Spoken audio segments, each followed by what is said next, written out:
Aloha, I'm Diane Wilson with the Hawaii Writers Guild. Welcome to Write On, a series of videos with tips, education, and inspiration for all you writers out there. Today's episode is part 2 on punctuation. Returning to join us is Anne Fotiger. For those of you who missed her last time, Anne, could you start by telling us a little bit about yourself? Well, I've been a storyteller all my life, which led to an interest in writing, and that led to an interest in a study of the ways that good grammar and punctuation can influence the process of writing. Remember, one of the most important functions of punctuation is to help you express yourself clearly. It also helps to smooth the flow of your writing so it sounds pleasing. Once I realized those two facts, I made it a priority to learn all I could about how punctuation works. Yes, my understanding of punctuation is good, but I still make it a practice to look up anything that I'm not sure about, and that certainly happens. All right, so for punctuation part 2, let's start with ellipsis, or as I like to call it, ... When should we use the ellipsis? All right, the ellipsis is often used to show the omission of words from a sentence that would fill out the meaning. For instance, in the quote, "In the spring, a young man's fancy, ... Probably everybody knows that quote. It's not really necessary to give the whole thing. The ellipsis simply shows that there are more words that would go there, but we don't necessarily need to repeat them all. It can also have the effect of adding etc. or and so forth. As in this sentence, the little girl began to count 1, 2, 3, ... until her brother interrupted her. We don't have to have her count to 260,000. We all know what comes after 1, 2, 3. The ellipsis simply indicates that there's more to come. It can also be used to indicate hesitancy or uncertainty. He wanted to ask her to marry him, but something held him back, made him stop and think, ... The ellipsis not only indicates what he's thinking about, but it makes the reader stop and think about what might he be hesitant about. And notice that when a sentence ends with an ellipsis, you still need a period at the end. So you would have 4 dots instead of just 1. Instead of just 3. Great, thanks. So another common punctuation challenge is the use of the apostrophe. Can you please share with us the appropriate way to use the apostrophe? Okay, remember that an apostrophe indicates possession, not a plural. I see this all the time, people putting an apostrophe s where they mean plural. Unless you mean plural possessive, of course, in which case you would usually add an s and an apostrophe. In the sentence, the Smith's car would mean the car of Mr. Smith and Mrs. Smith. That's S-M-I-T-H-S. The apostrophe would come after the S because it's plural. But in the sentence, the Smiths drive the car, it would be S-M-I-T-H-S, no apostrophe, because you're simply indicating plural and not possessive. The other common use of an apostrophe is to show letters that have been omitted where 2 words have been fused together. For instance, we have all these contractions like isn't, which is a contraction of is and not, or the contraction don't, which would be do and not. And so then you would spell those with an apostrophe, I-S-N apostrophe T, D-O-N apostrophe T.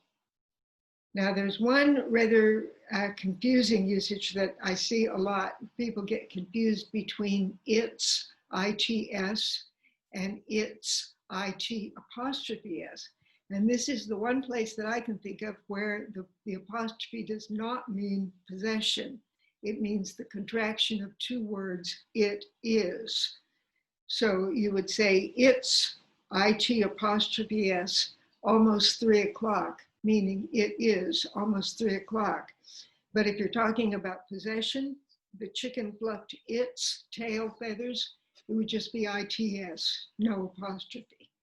Okay, this one looks like a challenge to me, so let me ask you this. If the Smiths drove the Smiths' car, the first Smiths would have no apostrophe, and the second one would have the apostrophe after the S. That is correct. Okay. And I was thinking that another thing that people often get confused about is how to form the plural possessive, especially in a case where you have a word that ends in S to begin with.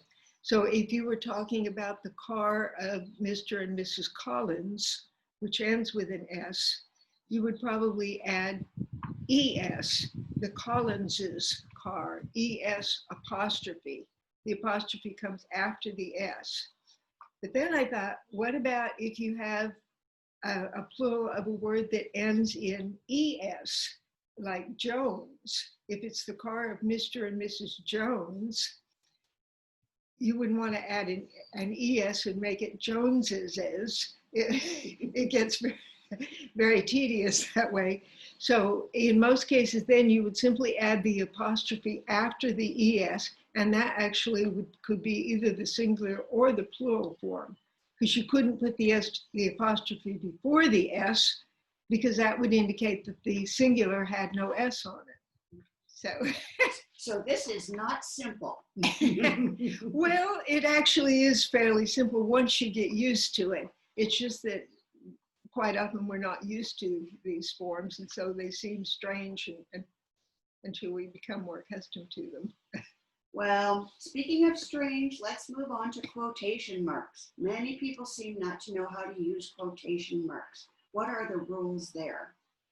Okay, the rules for using quotation marks are really pretty simple. This is one place where it's a good idea to just memorize the rules.